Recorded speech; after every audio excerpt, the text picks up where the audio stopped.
A very good morning to you. We are still in Hebrews 11, thinking about the writer to the Hebrews assessment of Moses and his faith. And we know Moses was a great man of faith. He talked with God, he was up on the mountain receiving the law and all those things, most of which are not mentioned in Hebrews. But I was looking back at Exodus chapter 3 this week, looking at the lengthy conversation that Moses had with the Lord as he appeared to him in the middle of the burning bush that didn't burn, and how God called him and listened to his arguments for why he couldn't do what he was being asked to do.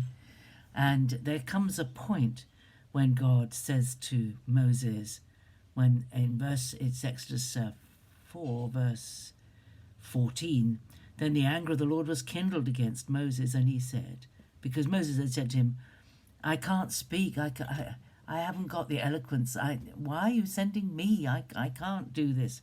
And he says, Moses ends up in verse 13 saying, oh my Lord, send, I pray, some other person.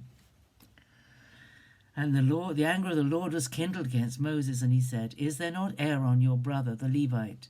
I know that he can speak well, and behold, he's coming out to meet you, and when he sees you, he will be glad in his heart. And you shall speak to him, and put the words in his mouth, and I will be with your mouth and with his mouth, and will teach you what you shall do. He shall speak for you to the people, and he shall be a mouth for you, and you shall be to him as God.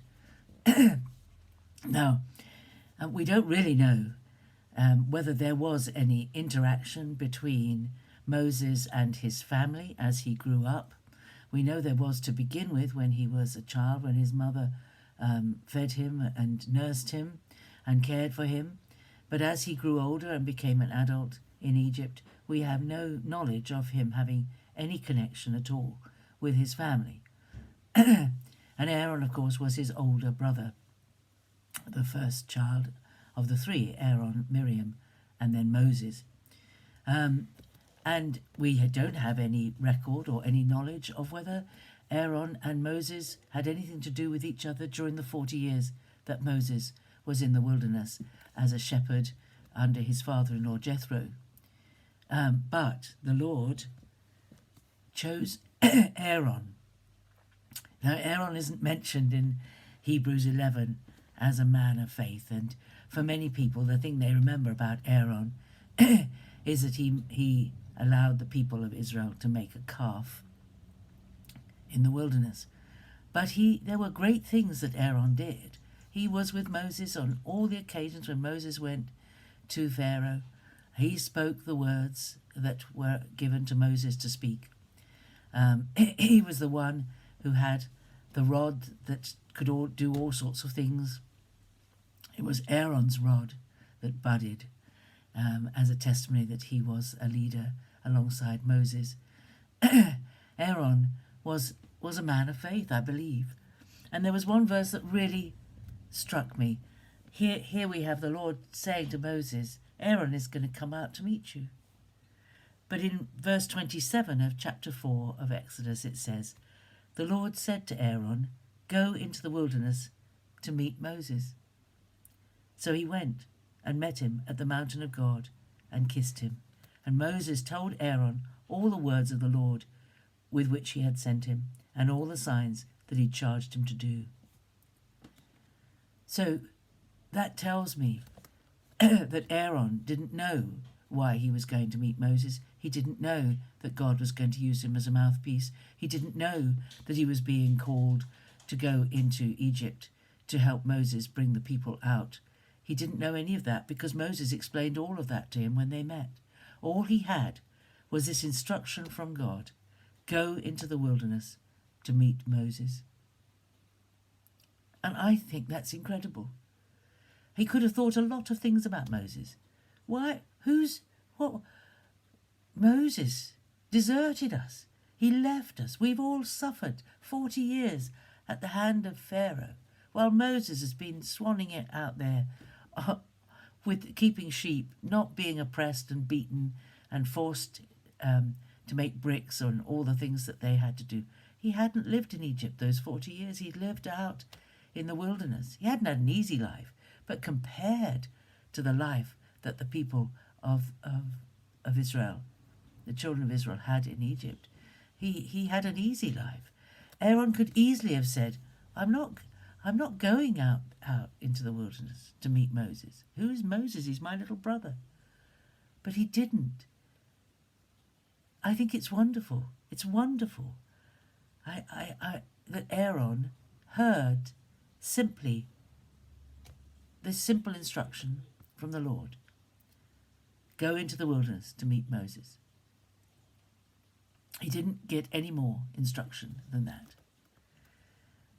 And this is the way the Lord does things, you know. He gives us one thing to do. And when we've done that, he'll tell us the next thing to do. He doesn't give us the whole plan at the beginning. No, not a bit of it.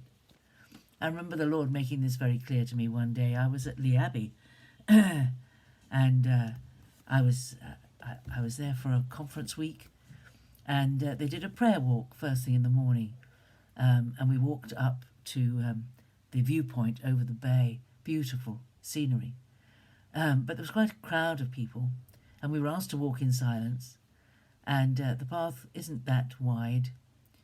And as we were going along, and we were asked to listen out for what the Lord might say to us as we were walking. And there were people all around me, and we were asked to be silent and just seek the Lord.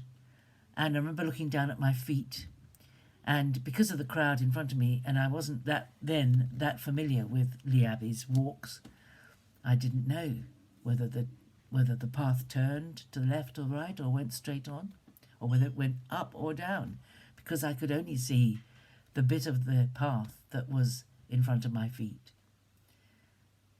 And I felt the Lord saying to me, that's the way I like to do it. One step at a time. You make this step, you'll see the next one. You won't see the end until you get there. And it's a lesson we need to learn, you know. We don't like to be in the position of not knowing what's going to happen and when it's going to happen. We like to plan ahead. We like to have things in order. But that having things in order is not walking in faith. Walking in faith is when you don't know what's coming. All you know is the next step. And you take that step in faith that the step after it will be revealed to you. And that's how God chooses to do it. And here for Aaron, I would include him in this chapter of faith. By faith, Aaron went to meet Moses when God told him to. That's what he did. He didn't argue. He didn't argue like Moses did. The Lord must have known Moses very well, because he didn't get up. Well, he did get upset with him for arguing, but he didn't reject him. He knew Moses was the man for the job. After all, he'd spent 40 years in the wilderness looking after sheep. If he could look after sheep, he knew how to look after the people. Shepherds come up a lot in the scriptures, don't they? Moses was a shepherd. David was a shepherd. Jesus is the good shepherd of the sheep. Great thoughts. I'll see you again tomorrow. We'll go back to Hebrews tomorrow. God bless. Bye-bye.